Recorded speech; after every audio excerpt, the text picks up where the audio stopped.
back to work.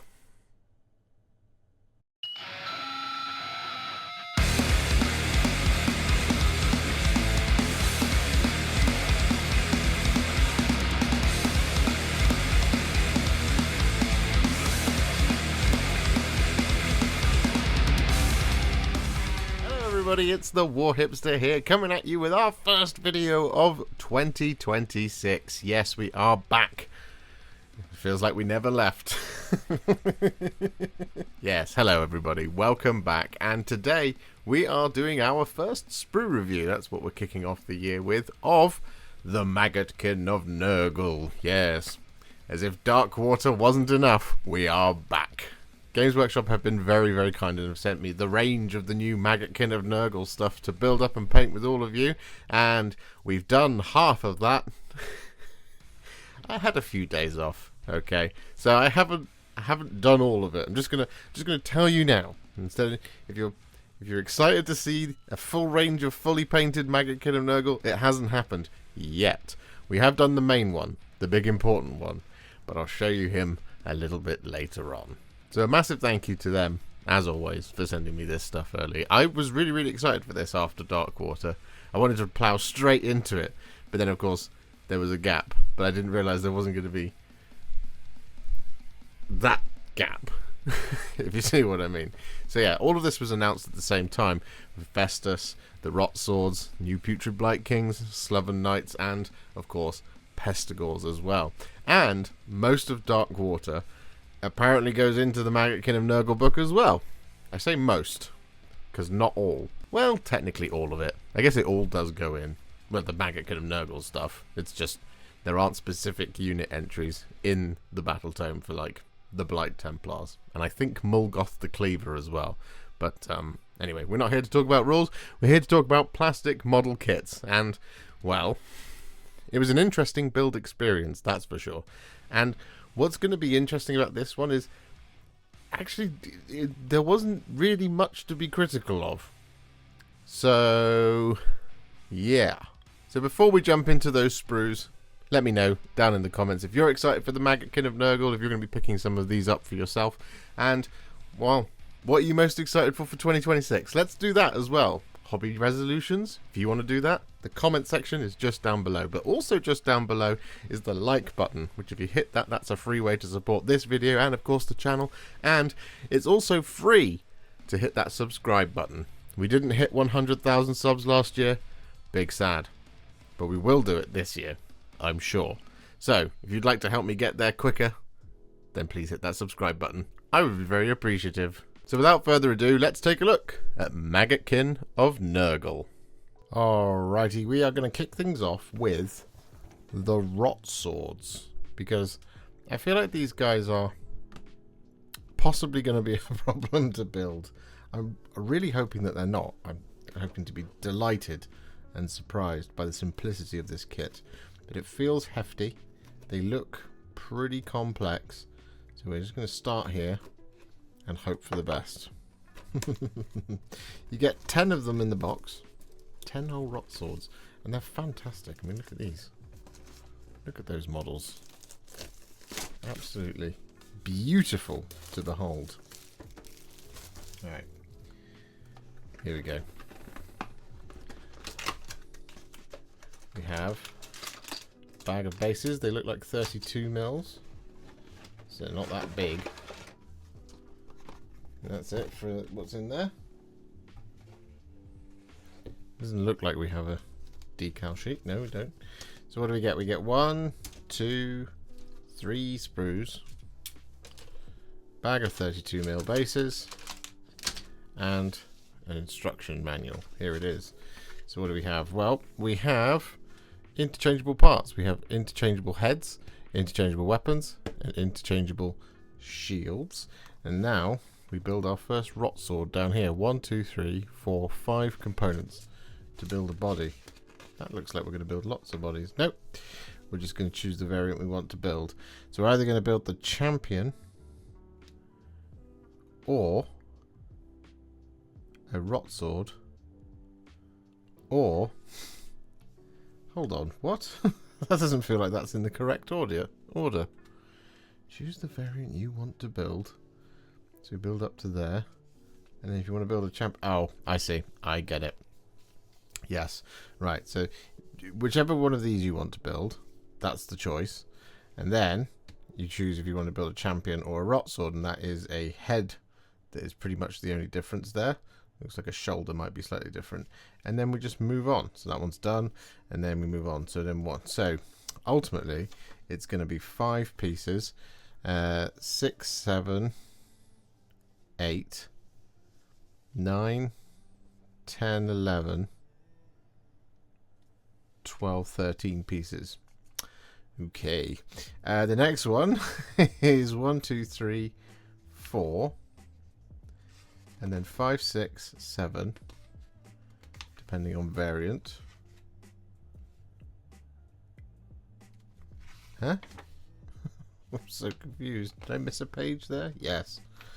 And there we go. There we have the standard bearer with his blade out.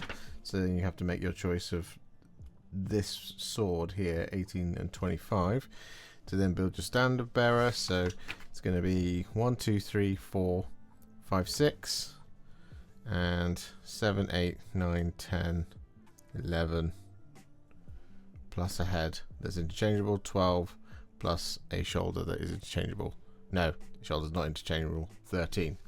Then we have a musician here who's got 1, 2, 3, 4, 5. So confusing. 6 and 7. 8. Interchangeable head. 9. Interchangeable weapon. 10. Musician's looking pretty good. And then it's just a case of building these out. Okay, so we have shields or no shields as an option for all of these Rotswords, by the looks of things, which is pretty darn sweet. Seem to be on average 1, 2, 3, 4, 5, 6, 7, 8, 9, 10 pieces, which actually isn't too bad, to be honest. But yeah, lots and lots and lots and lots of plenty of different options here. So like I said, the dual weapons or the shields, and that's really cool. So yeah, alright. Rotswords. Interesting. So the proof will be in the pudding here. The pudding as to whether or not the sprues are in good condition. So here is sprue number 1. Let's have a good look at it, shall we? Okay, so first and foremost, it looks to be in reasonably good condition. There's not big chunky mold lines here on this sprue, which is good. Yes, it doesn't look like it's in sort of like a terrible condition, like there's too many sort of big chunky mold lines all over the place. Of course, naturally, the things that we normally look for here are kind of null and void for Nurgle, because they are kind of have weird growthy bits and pock marks and scratches and dings in all of their armor and stuff. Now, what we don't want to have is that kind of smoothing out when we use our knife or mold line remover on stuff like the smooth flesh, if indeed they have it, or indeed on things like the horns, like this helmet just here. So you can see there's a big connection point right there on that horn. Same just in here, that's quite a congested one in that corner. Well, that's even more congested in that corner, and then here we have a connection point on the horn as well.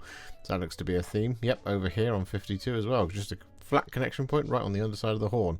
So that's going to be something that we need to watch out for as we clean up. But one of the things we do always look out for is if there's any connection points on the cutting edges of blades, and we don't seem to have that on here, either on the star maul and all that kind of thing. This is a beautiful weapon, this is a beautiful weapon, this is a beautiful weapon, and they all seem to be in pretty good nick. And as for the rest of the bodies, connected in places where you kind of expect them to be. A really, really nice set of connection points, for example, just like on the underside of feet. We have the occasional one here on this thigh plate, which, you know, we do want to just watch out for, move with the curvature of the piece as always.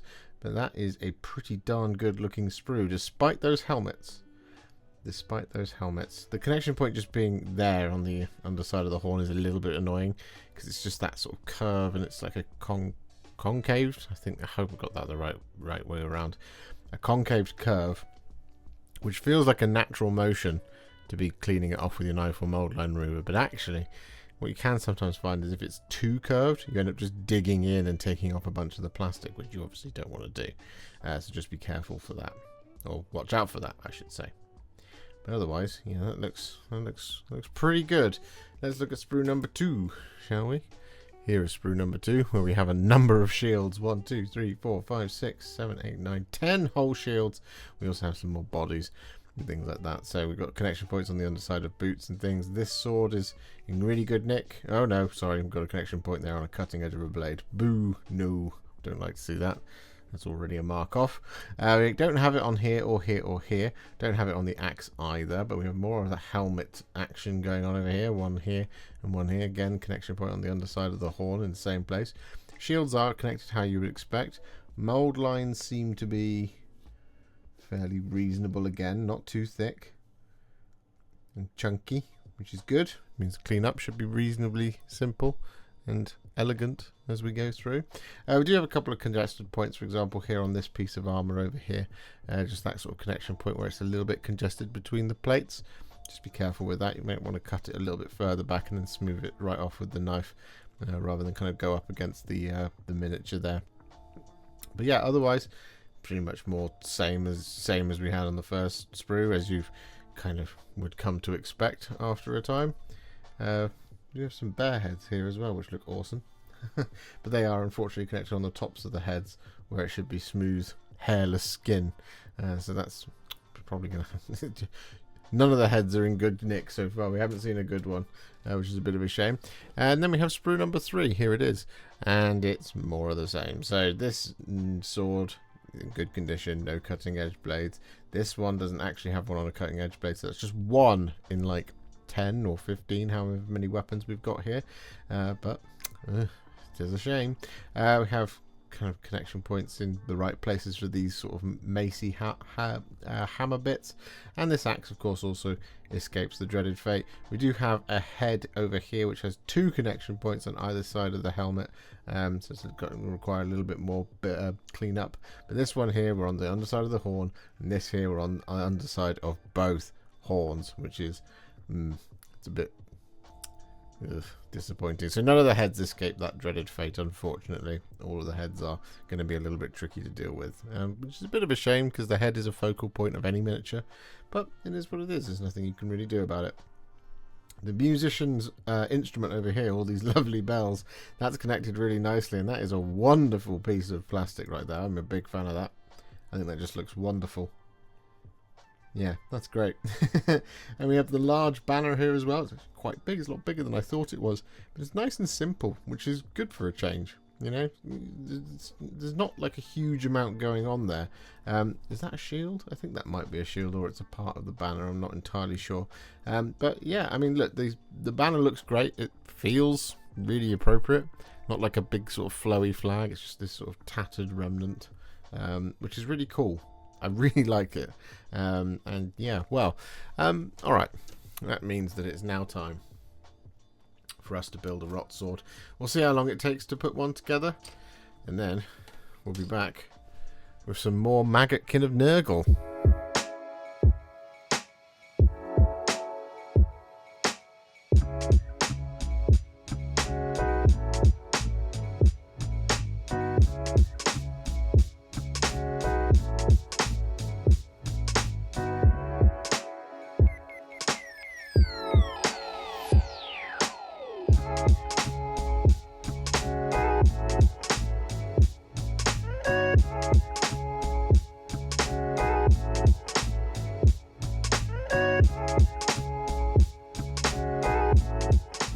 So with our Rotswords all built, here he is. They go together. I mean, they're okay. They just take a little while. There's a lot of parts and components to building these, and well, that just slows down the whole process. So yeah, it's a good job we started with them, because that wouldn't have been good to leave them to the end, because they took a long time. So what we'll do is we'll move on to the other box of 10, which is the all-new Pestigors. Now these are different to the ones, of course, in Darkwater. This is a multi-part kit. As you can see, they are all very different to the ones that we have in Darkwater. These are very Pestigori, like very, very Pestigori. So they're pretty cool. So let's get this open. And this box feels lighter. It feels like there's a little bit less to it. So we'll have to see. I wonder what the state of this is going to be. We'll find out together.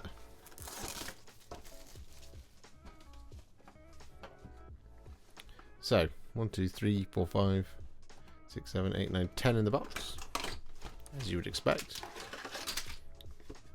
Just the 2 sprues. Just the 1 instruction box. And 1 box or bag of bases. Looks like 32mm bases. Alright, let's have a look. Let's have a quick look at that instruction manual. This will tell us everything we need to know, hopefully. So we have a champion option here. And that champion is built out of 1, 2, 3, 4, 5, 6 pieces. Well, that's infinitely easier. Same for our green option here for just our regular Pestigor. So there we go. That's pretty cool. We have a standard bearer and we have a musician. The standard bearer is built out of, or alternately just a regular Pestigor, is built out of 1, 2, 3, 4, 5, 6 pieces.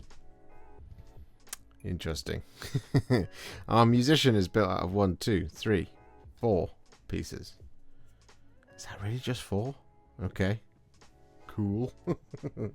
There's a secret 4th option, or 3rd option here. To this guy. Let's see what else we've got. So we've got no optional extras for the rest of them, but 1, 2, 3, 4, 5 pieces. 1, 2, 3, 4. 1, 2, 3, 4. 1, 2, 3, 4. 2, 3, 4. 1, 2, 3, 4. How many of that then? That's 1, 2, 3, 4, 5, 6. Oh. 44, 43, 46. That's another one. 7, 8, 9, and 10. Okay. So, it's not going to be a duplicate sprue, I don't think. Because these are 10 individual models. It is not a duplicate sprue. Well, that's interesting. Okay. Let's check out this one first, shall we? So, first thing that's leaping out to me that's pretty cool is the large standard here. And that's going to cross the plane of the sprue. As you can see, it's very much top's there, bottom's there. It's not in a line. So that must mean that if there is a mold line, which we will find, of course, later on, if there is a mold line, it will be somewhere slightly strange. It won't necessarily be all the way around the outside. Whereas differently, the musician's instrument here, that again it sort of crosses the plane as well, so there might be a slightly weird mold line somewhere, but it doesn't seem like there's going to be one along the length of the pole, so that's pretty cool. This axe doesn't have a cutting edge blade connection, neither does this one, neither does this one. The pike doesn't have a connection point on its blades. This sort of mace type thing doesn't have a connection point on its kind of business end either, which is pretty cool. So the weapons are all in good nick. Now it comes to the heads. We've got a couple over here. 1, 2, we've got 3, 4, and 5, and number 6 is over there as well. We're connected sort of underside of the chin, for example. There, this one's right on the top of the head. This one's underneath of the horns. This one's on the underneath of the chin and the horn, and this one is on just underneath of the chin. So that's kind of a half and half, some good, some bad, so kind of averages out, I guess. And as for the rest of the bodies, well, we're connected kind of how you would expect from this sort of thing. We're going to have connection points on thighs, like that one there, and that one there, and that one there. Probably have one on the underside of the foot sometimes, like that one there. Don't have it here and here though, but we do have it there. And then we're probably going to have connection points on things like ribs or flanks, or like the side of tummies, or indeed on arms, like for example here and here. And of course, naturally, what we often say in this sort of situation is you want to move with the curvature of the piece. Just take it nice and steady, be nice and gentle with your knife or mold line remover, and you should be fine, realistically. So overall, as a sort of sprue, it's kind of what I would expect. I'm interested though. Well, of course I'm interested. I love building and painting miniatures. Well, I don't love building them, but it's not bad because there's not that many components there. And actually, we probably shouldn't have too many that are left over either, because we've got a couple of alternates for our 3, our champion, our musician, and our standard bearer. But for everything else, we don't have that sort of thing going on, which is a little bit of a disappointment. It would have been nice to have a couple of different options across the kit, but, well, it makes for a simpler kit to put together. So here we have another one. Well, it's the other sprue. And again, so we have another axe here, another weapon there, another sort of wacky stick here, another axe there, and another axe there, but we don't have connection points on the cutting edge or the business end, aside from these two sort of sticky things. We have a connection point on the end here and here, which again isn't too bad. That's okay because it's a flat top there rather than a rounded top, so that's okay. Should be nice and easy to clean off. And as for the heads, it's a similar deal. Some of them are good, some of them are less good. This one here and this one here, kind of just about airing on the okay here. This is on the underside of the jaw, that connection point there, rather than right under there on the chin where you'd never see it. It is just on the side of the jaw, so you want to be careful there. It'll be a little bit congested. However, here we're on the directly on the top of the head, but this one we're right underneath the chin, and this one we're on the cheekbone as well. Is there another head? Yes, there's one on the cheekbone and on the underside of the horn as well. There. Okay. The bodies is a similar thing, sometimes on the underside, sometimes in a thigh plate. Or plates, just a thigh muscle, like here and here. Arms and stuff, we're going to have connection points on biceps or on triceps. Round elbows, round wrists, like we do here on component number 14. So just kind of your usual standard fare for something like this. It's pretty good. It's a pretty efficient sprue, to be honest. Is it the most exciting? Lots of different variation, lots of cool options?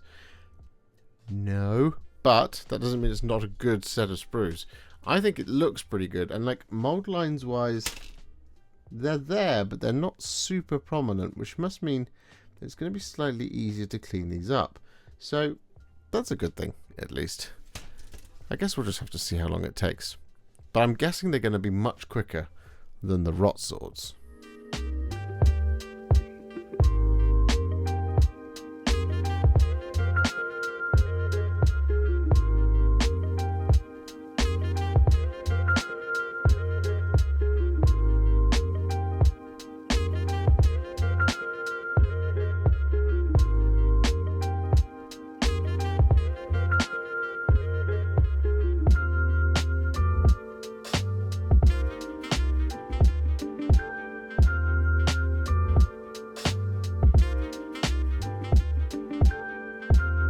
So kind of as predicted, these Pestigors do go together a lot quicker, and it's very, very neat and tidy how they go together. It's very, very nice. Pretty good kit, ultimately. Like I said before, a little bit of a lack of variation within the set, but ultimately they look pretty good, and you can always sprinkle in some dark water Pestigors as well. I'm interested to see if you can run a sort of unit of 8 to actually use your dark water Pestigors, but instead what we're going to do now is we're going to move on to our Putrid Blightkings, because we're just going to go in order of how many are in the box. So we've done 10, 10, and now it's time to go for 5. So here are the all new version of the Putrid Blightkings. So let's have a look, shall we? Let's see what the vibe is with this kit. I don't remember what it was like to build the previous set. I have done some here on the channel. It's an alternate scheme. We'll probably paint these in the same scheme as they are on the box here. But let's have a look, shall we? How many sprues have we got? Ooh, 2, I think. Yeah, it's just the 2 sprues. And an instruction manual, of course. And we should be on 40mm round bases. Yes, we are. 1, 2, 3, 4, 5 of them in the box. And as mentioned, we have just the 2 sprues for our Putrid Blightkings. Lots and lots of big components, which is nice to see. However, a lot of these appear to be models that are in half, so we're probably going to have some gap problems going on here. But let's have a look, shall we? Alright, Putrid Blightkings. Choose the variant you want to build. We have a different variant just here. We can either build a champion or a non-champion, which is just going to be the pink head by the looks of things. But to build this guy, it's 1, 2, 3, 4, 5, 6, 7, 8 components, or just the 1 for the head. So either 3 or 1 just for the head. Okay, that's interesting. Then we have the banner. Do we want to build a banner or just a normal Putrid Blightking? 1, 2, 3, 4, 5, 6, 7. Build that, and then you have your option for either a little axe hand or the banner. So 1, 2, 3, 4, 5, 6, 7. Yep. And then for the banner, 1, 2, or 3, and 4. And then for the axe, it's just 1 again. Alright, then we move on to what I'm assuming is a musician, if there is one. 1, 2, 3, 4. No, it doesn't look that there is a musician in here. Okay, interesting. 5, 6, 7, 8, 9, 10 for that guy. 1, 2, 3, 4, 5, 6, 7, I think, just for that guy. And then this guy, 1, 2, 3, 4, 5, 6, 7, 8, 9. Okay, it varies. Interesting. Alright, seems pretty simple. But, as kind of mentioned just a little bit ago, we do appear to have a lot of components, like I said, that are just like the model kind of chopped down the middle to create a model in half. So, yeah, we might have some gap issues in some of like the cloth and things. So let's have a look at this first sprue just here. So here it is. Big old hole right there. I'm sure that glues into something. But yeah, as kind of predicted. So, yeah, so like for example, if I flip this over, as you can see, we've got cut-offs along here on this cloth. Just there. We've got a cut off definitely there. That's not a natural forming looking thing. We have a cut off just there, right down the middle as well. Cut off here and here. Well, that's actually the end of some armor just down there. Cut off along the muscle here. But this gigantic axe looks fantastic. Very blocky. Very, very, very, very square. Very, very, very cool. Stuff like the weapons looking in pretty good nick. Obviously this one is in half, as we kind of already saw from the instruction manual. So this one and this part over here in this corner. Again, you might have a little bit of a gap situation going on along there, but I'm sure it's probably fine. But they don't have a cutting edge connection on this weapon here, and nor do we have one on this weapon here either. They are very, very, very, very big weapons, which is very, very cool. We have a couple of the heads, 1, 2, and 3. This one is connected on the antlers, and same here and here. But this one's on a bit of armor just down there. This one we're on some of the little dangling strips of cloth on the underside of the chin and on the underside of the antler as well. But yeah, otherwise I think the thing we're going to have to really watch out for is the kind of split cloth, the cloaks and stuff like that, just like this one and things like that, because that's where we're potentially going to find a fair bit of gappage. So we're going to have to use a fair bit of glue, and maybe, hopefully, because these are newer kits, they should go together pretty smoothly. But yeah, that gap situation is something we might have to watch out for. But there you go. Otherwise, you know, connection points and armor are absolutely fine, like this one over here. We do have things like the soft flesh. Again, just move with the curvature of the pieces, as we often like to say around here. We're not going to hammer the point home over and over again. So let's move on to the next kit. Well, next sprue. Here it is. Now this one is the one with the gigantic lovely banner on it, similar to the one from the Rotswords. It's not going to be a big drapey flag. We do have lots of kind of strips of cloth hanging from a large tree, basically, which is, you know, I quite like it. I think it's nice and neat. So the axe down here, we don't have a connection point on the cutting edge. We don't have one on this spear jobby here either. We do have one there on the kind of weapon, but that's on a bit of flat bit of metal that's going around what I'm assuming is either metal or a big bit of rock. We'll have to look at the box art. And again, we have more of the heads where we're connected on the antlers here and here, here and here, but then we're also on the underside of the chin. So at least we're not like kind of on the top of the, you know, kind of flat part of the helmet, which is, you know, that's good. But the same thing kind of goes again for like the cloth, although this does feel to me like a cloak. Yep, but we have a connection. We kind of might have a gap across the shoulders. So that's one thing to watch out for. But at least this isn't in two halves by the looks of things, which is pretty good. We do then have another cut off just there for some cloakage. Perhaps that goes with this piece just here. It looks like it does. So that would be, maybe that would be where the seam is. So that's something to watch out for. You have another cut out or cut off there for the cloak. Same here, same here. Maybe that's a bit of armor. Can't quite tell. Yes, no, that is a bit of armor. So if there's a bit of kind of an edge to some armor, it's not so bad, but with cloth you kind of want it to be nice and smooth all the way through, so it's just something to watch out for. But otherwise the banner feels fairly sturdy here actually. Might be the most fragile bit over here on the sprue, although we do have these small bits that will go onto the champion's antlers, which is just over here. You can see the little gaps in there, so they look nicely proportioned to those, so that's pretty good. But overall, it doesn't seem like we have that much in the way of variation here for these Putrid Blightkings. So if you've already got a bunch of Putrid Blightkings, these might be a nice thing to add into your collection. Just add a little bit more of a variation. And the Blight Templars also kind of on the same scale would work with these as well. So we're just adding some cool stuff to the range by the looks of things here, but it's not too difficult to kit by the looks of things, and these should be reasonably simple to build. Like I said, it is just going to be those cut-offs on the fabric that we're going to have to watch out for, so we'll have to see how those come out. Well, we'll do that right now, shall we?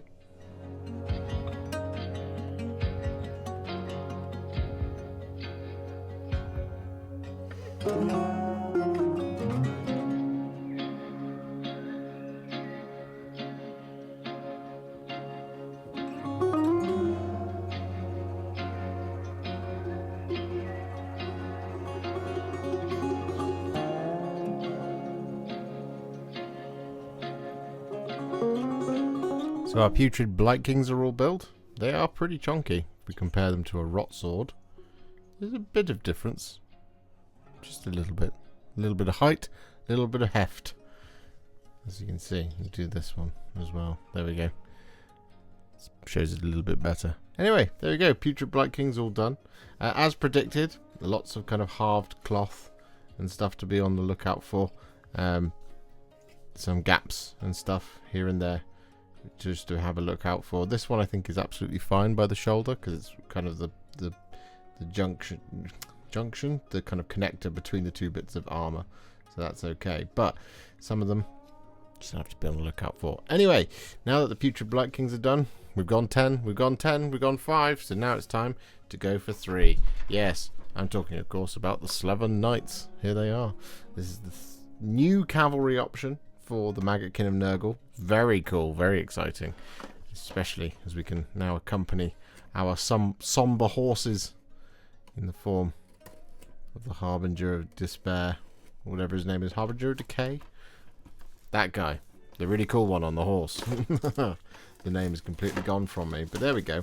Now it looks to me like we've got plenty of options in here, as we can see on the back. There's a little optional extra thing there. So let's open it up and have a look, shall we? Here we go. Oh, no, there is a base in there. There we go. Got it.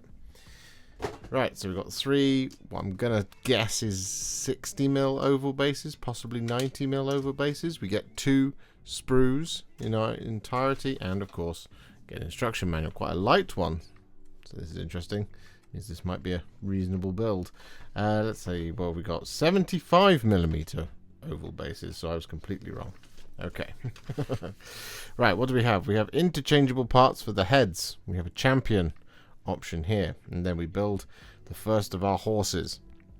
1, 2, 3, 4, 5, 6, 7, 8, 9, 10, 11, 12 pieces for our first one, and then we've, there we go, and then we pick a head. 13 pieces. Interesting. Also, one thing I haven't pointed out as we've been going along, these have pretty much been in component order in here, which is really cool, as in it's numbered. Look, 13, 14, 15, 16, 17, 18, 19, 20, 21, 22, 23, 24, 25, 27. So 26 is missing from that one, but there we go. But yeah, so again, looking pretty cool. And then it's a case of interchangeable head. 26 is there, so that does belong to him. 30, 31, 32, 29, 29, 30, 31, 32, 33, 28, 34, 36, 39, 40, 37, 35, 38, and a spare head. Well, choice of heads. So each one then is about 14 components by the looks of things, roughly in that sort of neighborhood. So let me just count that again. 1, 2, 3, 4, 5, 6, 7, 8, 9, 10, 11, 12, and then a choice of head is 13, and we want 42 if we want to have a champion, which definitely usually indicates that we can reinforce the Sloven Knights, which is pretty cool.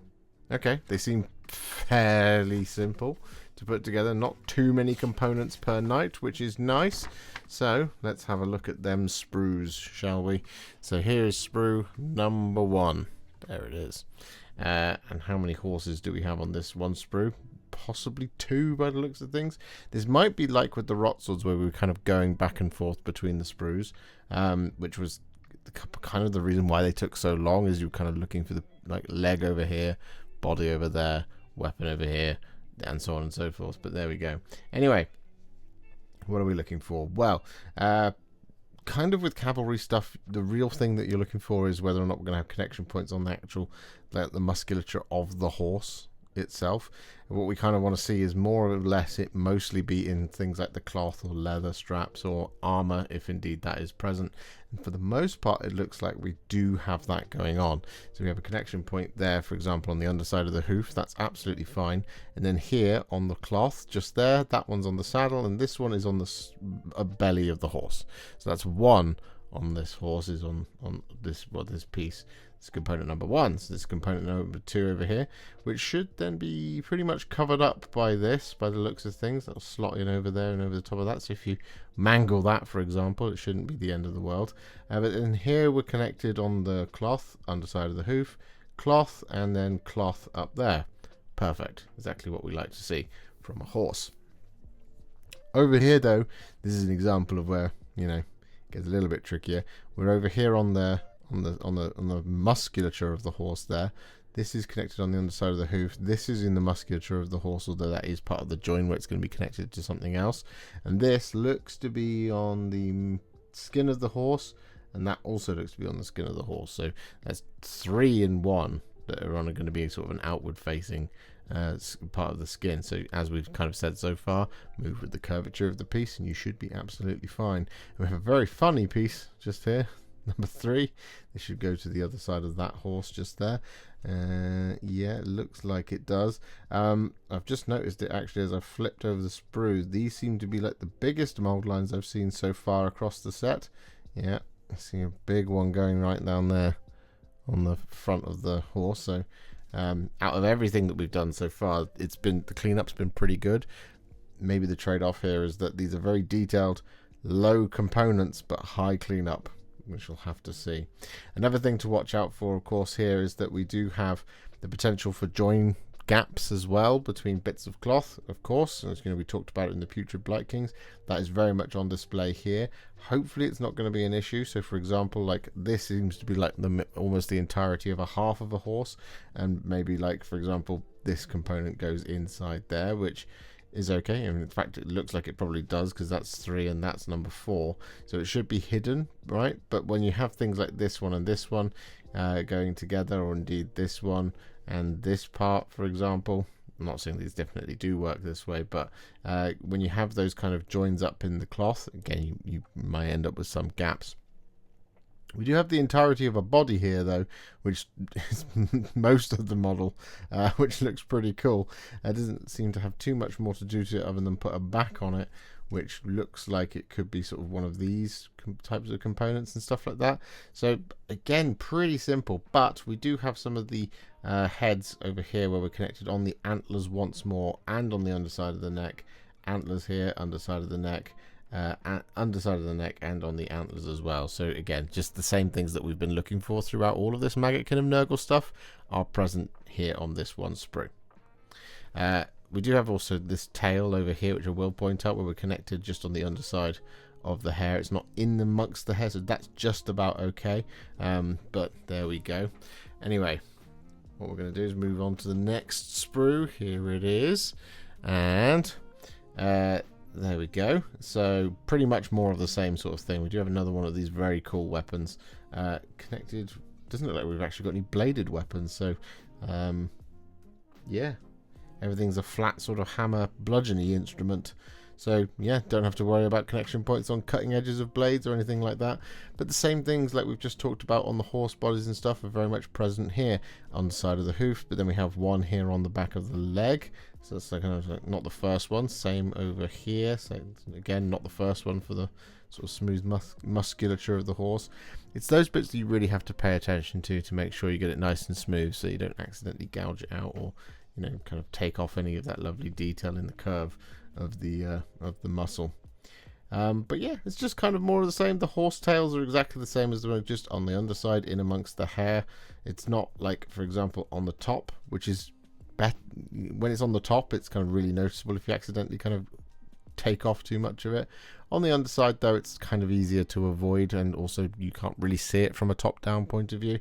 So in that regard, it's a little bit easier, and there's less high stakes to try and kind of smooth those off. But there we go. I mean, look, we have another one of these cloaks over here where that is a split down the sort of center of the cape. So again, that's going to be one to watch out for in terms of getting that nice and smooth and no gaps in between. But otherwise, yeah, fairly similar across two sprues. It looks okay, but this one does look like it's going to require the most in terms of smoothing it down. So we'll have to see. Let's check it out together.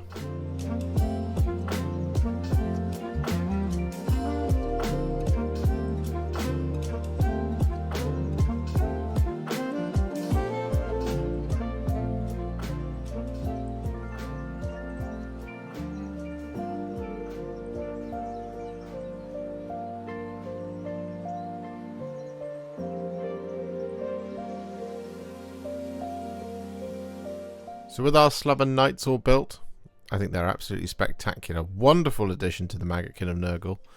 Lovely, lovely, lovely models to build and to boot is what I was going for.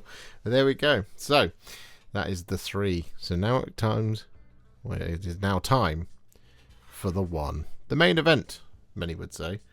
It's Festus, the Leechlord. Here he is. Yes, he's had quite the glow up in this iteration of this model. Look at him, absolutely spectacular. It seems that we do have an optional extra here, whatever that means. I guess we'll find out together. I think it might be his face, because he's got a sort of grinning face or a sort of slightly cross face, I think. I'm not entirely sure, but we shall find out together. If I could open this box, which apparently is proving quite difficult to do. Ham-fisted approach. There we go. I think I got it. Yeah, there we go. Alright. Let's see. What delights does Festus the Leechlord have in store for us? Alright. So, A5 size box. It's not a big A4 box, so he's not that big, but he's still going to be pretty hefty, one would imagine. And I think we've got 2 sprues in here. Yeah, 2 sprues and a big old oval base. That's exactly what we like to see. My God, look at that. That is quite the chunk of plastic right there. Wow. Okay. And then we have another slightly smaller sprue just there. And that is our oval base. Wow. That's very big. Very big. How big is that base? That is a 150mm oval base. Blimey. Okay, what's the situation here? Well, we're in order. 1, 2, 3, 4.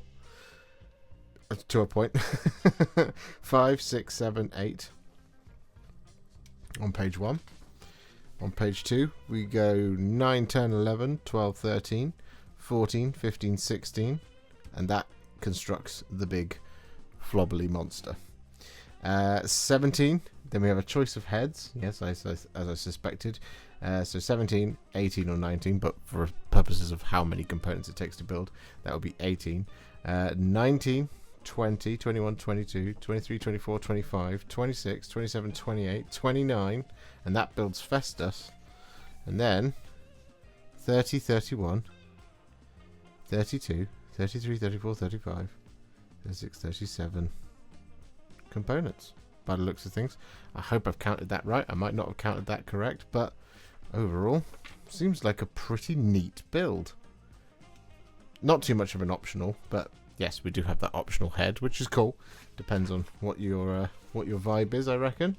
So let's just have a look. It's yeah, one's a bit grinny and one is not. That's awesome. Alright, there's our extremely large oval base.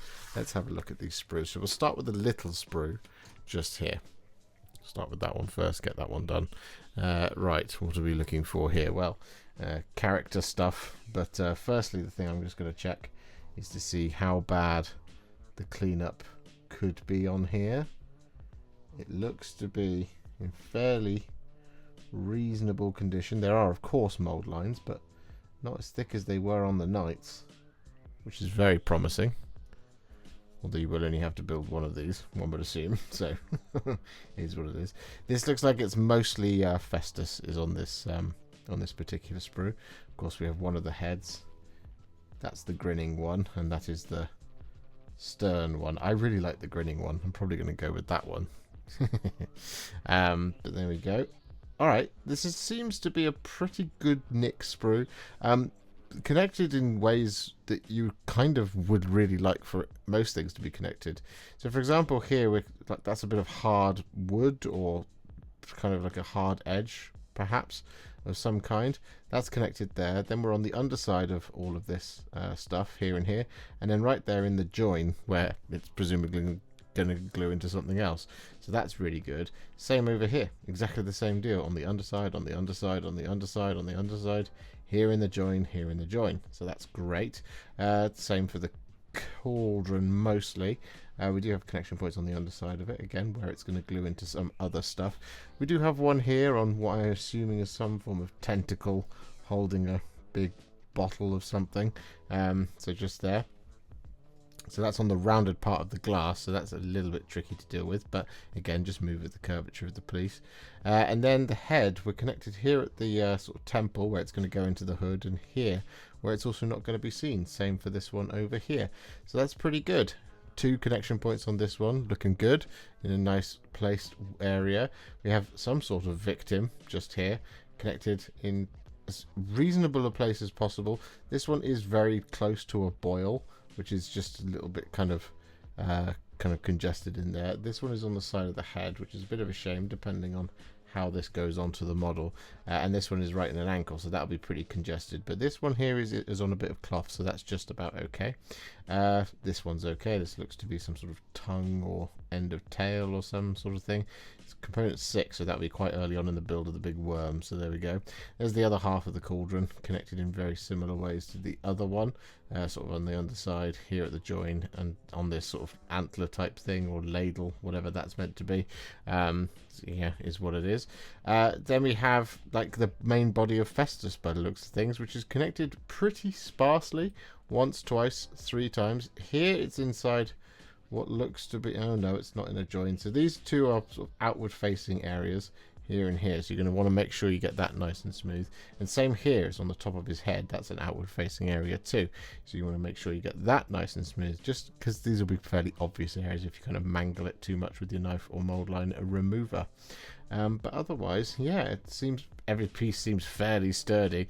It's not too taxing a thing to sort of clip off and build. So now comes to the main event, this big boy right here, and this is truly impressive piece of plastic there and there. I really love that. I kind of, one of my fears was that this would be in many segmented pieces, but actually it being in just 2, and then obviously we have the kind of other part of the head here as well. I imagine some part of the internals of the maw will be done slightly differently as well. Perhaps, maybe not. Well, perhaps not. Can't really tell. Can't really see if there's any pieces that I've missed where it should be, but overall that's just very impressive. Same for the kind of throne upon which he sits. Got presumably Festus's foot right there. Yeah, I mean, that's very spectacular. Connected quite sparsely as well. Once, twice, 3 times, 4 times, 5 times, 6 times, 7 times, 8 times, 9 times across the 2 on the underside, so nice and easy to hide. But just on top we've got 1 and 2, 1, 2 and 3, and this one's on the saddle anyway, so you've only got 5 connection points just there actually to watch out for, that might be kind of really obvious if you kind of mangle them with your knife or mold line remover, and that's really encouraging. That's very cool. The one piece that's jumped out at me here though is this one over here, this long trail of cloth. It's going to be quite spindly, so what we're going to want to do is we want to clip it here and clip it here, and then deal with it up here, because we don't want to put any stress on these joints here and here. So if we clip those, it means that they've got the freedom of movement to kind of be sort of not bent a bit, but it just means that they're kind of loose, so they don't have to worry about putting too much kind of tension here, or indeed just there, in fact. So that's pretty good. And then for the rest of it, it's kind of like when you have like an arm here and an arm there and a leg here and a tentacle there, you've just got to move with the curvature of those pieces. You've just got to be very steady and very careful as you're going along, because, well, you don't want to accidentally flatten them off. But overall, I'm quite impressed by that. I really love this. I think that's incredible.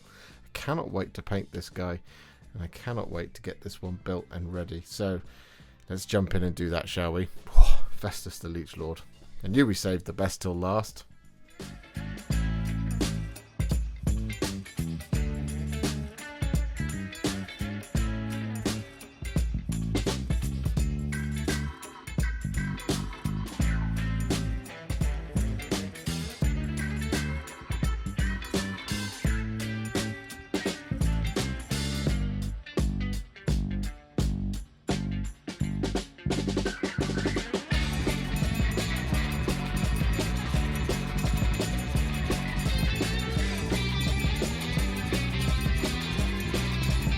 There you have it, all built. 29?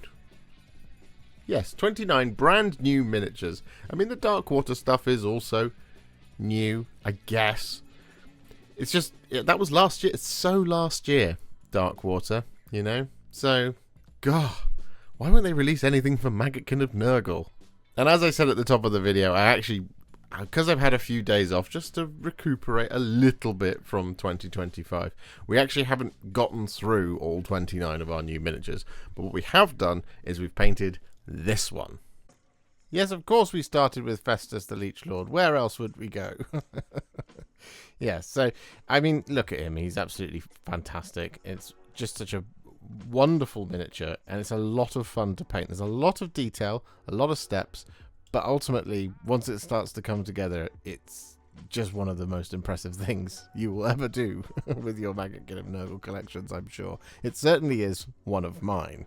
He's a big, impressive boy, that's for sure. And, well, we are going to be doing the rest of it. Don't worry. I've already started on the Rotswords. We will be doing Rotswords, Pestigors, Putrid Blightkings, and the Sloven Knights as well. So that's all coming to a YouTube channel near you in the next couple of weeks. It's just, like I said, I just needed to sleep for a bit.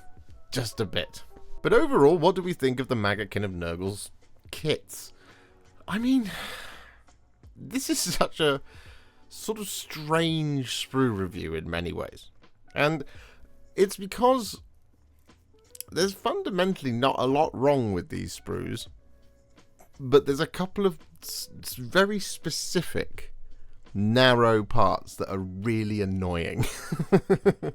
So it takes a long time to build the Rotswords, and the reason it takes quite a bit of time to build Rotswords is the pieces are kind of scattered throughout the sprues. There's sometimes like a cluster in one little area, but then like a weapon or a shield is over there, or an arm is over here, or a head is over there, or whatever.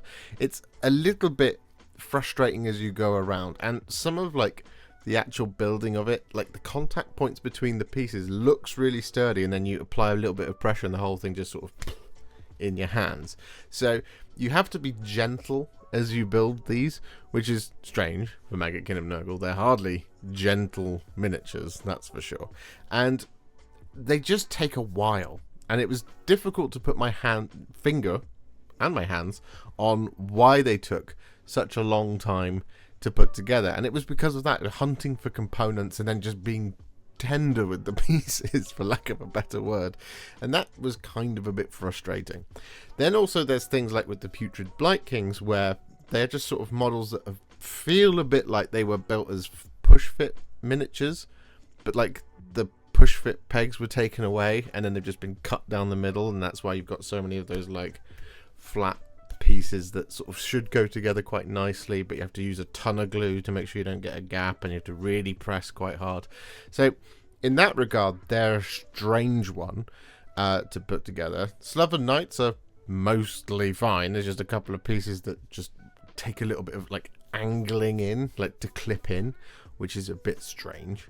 Again, these very narrow use cases for these kits. And then you've got the Pestigors, which are pretty much perfect, which is interesting. Because Pestigors are the Pestigors, as we all know.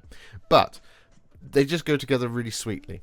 It's just satisfying to put those together. Very, very, very quick, which is great if you're intending to have a lot of Pestigors. There just isn't like a senior Pestigor character other than Shaman Foulhoof, as far as I can remember, from Darkwater, which is Cool. But then there was also 8 Pestigors in that box who looked somewhat different to these Pestigors. And also there's 8 of them, and there's 10 in this box. And whilst I don't have the battle profiles, I don't know if I can use those 8. And I don't know how to get 2, if you see what I mean. So, I mean, that's not really a criticism of the sprue. That's just a sort of criticism of the unit in general. Just see what I mean?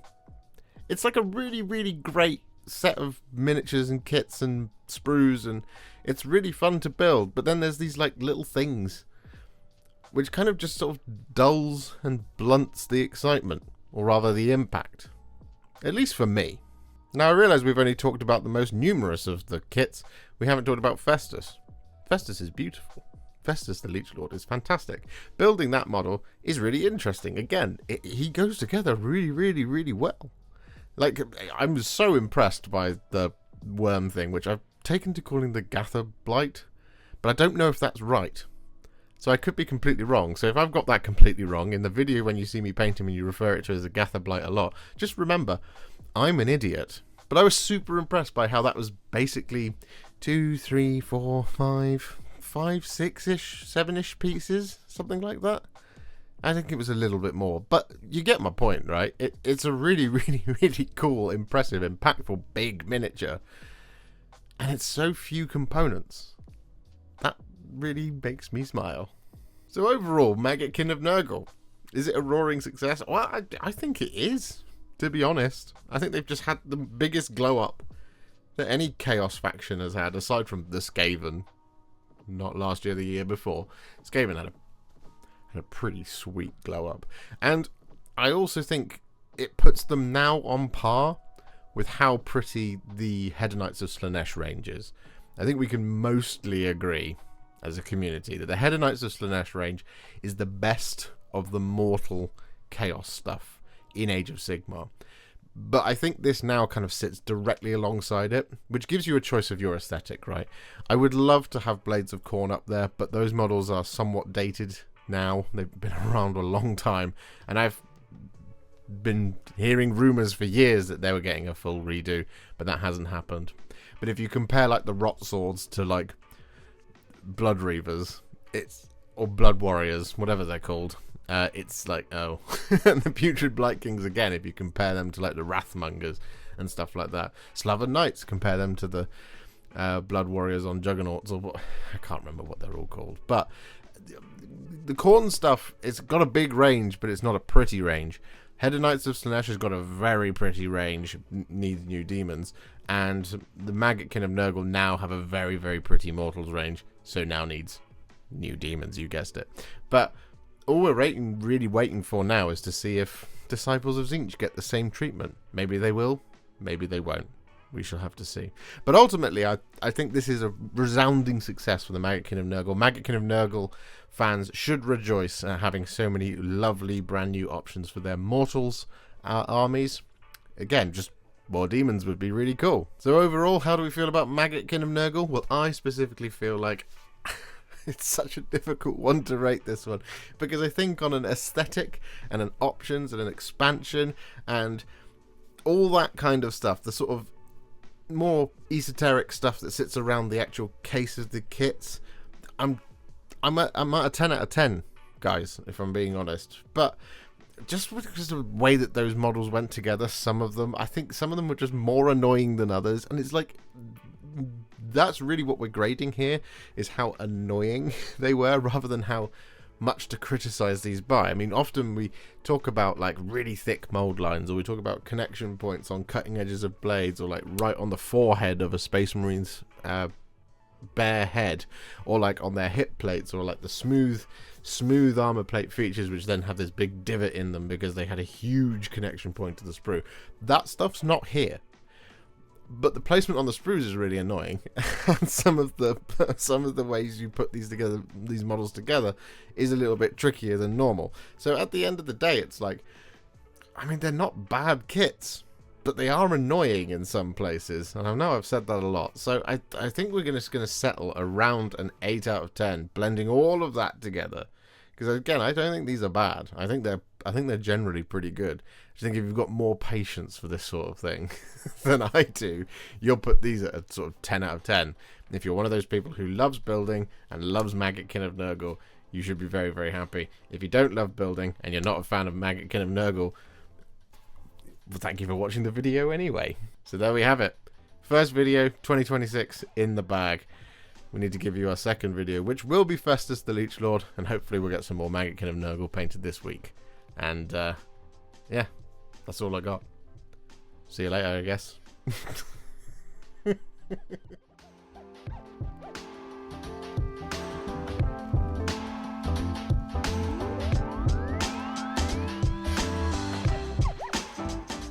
If you enjoyed this video, you love the channel, and you'd like to support me further, you absolutely can do so by heading to patreon.com/Warhipster, just like all of these wonderful, amazing people have done. And alternatively, you could become a YouTube channel member by clicking on the join button below, exactly like these fabulous folks have done, scrolling up on the screen before you. There are so many of you out there that it really takes my breath away, and I cannot thank you enough for everything you do, as without you I wouldn't be able to keep making these Contrast Plus videos. And if you really like this video and you want to send me a little thanks, just click on the thanks button just below this video. Don't forget to share it, like it, comment on it, and don't forget to subscribe to the channel, and to make sure you stay up to date, don't forget to click the bell icon. Thank you so much for watching, and I'll see you all very soon in the next one. Happy wargaming.